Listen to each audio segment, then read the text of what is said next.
یہ جو قربانی کا مسئلہ ہے اس کے بارے میں ایک زمانے میں تو بہت منکرین حدیث کی طرف سے اس کے خلاف بڑی جو ہے ایک مہم چلی تھی کہ ختم کیا جائے اس کو.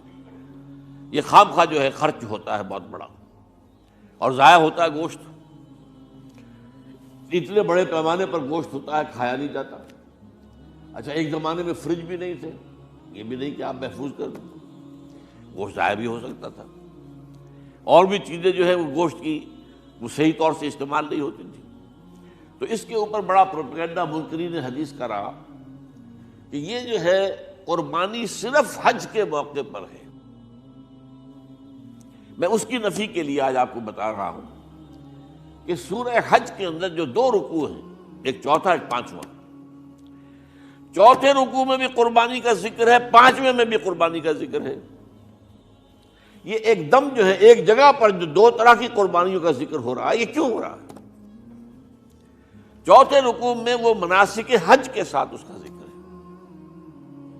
وہاں جو فرمایا گیا لِيَشْهَدُوا مَنَافِعَ لَهُمْ وَيَذْكُرُوا اسْمَ اللَّهِ عَلَىٰ مَا رَزَقَهُم مِّن بَهِيمَةِ الْأَنْعَامِ فِي أَيَّامٍ مَّعْلُومَاتٍ عَلَىٰ مَا رَزَقَهُم مِّن بَهِيمَةِ الْأَنْعَامِ فَكُلُوا مِنْهَا وَأَطْعِمُوا الْبَائِسَ الْفَقِيرَ. وہاں پہ قربانیاں دو, پھر اللہ کا نام لو, ان جانوروں پر جو اللہ نے تمہیں عطا کیے ہیں ان جو معین دنوں کے اندر دو, فی ایام معلومات, اور پھر اس میں سے خود بھی کھا. اور جو ہے جو جیسے صدقہ کا گوشت ہوتا ہے وہ نہیں ہے, وہ قربانی کا گوشت ہے, اس میں سے آپ خود بھی کھائیں اور غرباء کو کھلائیں, غریبوں کو دیں, مساکین کو دیں. تو یہ پورا حکم آ چکا چوتھے رکوع کے اندر. پانچواں رکوع پورا کا پورا جو ہے وہ عید الاضحیٰ پر ہے میرے نزدیک. یہی حکمت صوم کے بارے میں ہے کہ وہاں جب ایک حکم تکرار کر کے آیا کہ پہلے فرما دیا گیا فمن کان منکم مریضا او علی سفر فعدۃ من ایام اخر, اگر بیمار ہو کوئی اور یہ یہاں کے سفر پر ہو تو تعداد دوسرے دنوں میں پوری کرے. پھر کیا وجہ دوبارہ آ رہا ہے؟ شہر رمضان الذی انزل فیہ القرآن ھدی للناس وبینات من الھدی والفرقان فمن شہد منکم الشہر فلیصوم ومن کان مریضا او علی سفر فعدۃ من ایام اخر. کیوں؟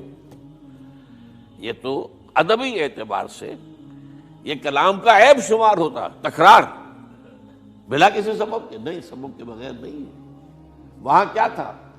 وہاں ان دو رعایتوں کے ساتھ تیسری بھی شامل تھی کہ اگر صحیح ہو اور مقیم ہو پھر بھی روزہ نہ رکھو تو ایک مسکین کو کھانا کھلا دو. یہ رعایت ختم ہوئی ہے رمضان کے روزے کے ساتھ. اب رکھنا پڑے گا روزہ, اور اگر بیمار ہو یا سفر پر ہو تو ٹھیک ہے, دوسرے دنوں میں پورا کرو, پورا کرنا لازم ہے اس کو. تو یہ چیز جو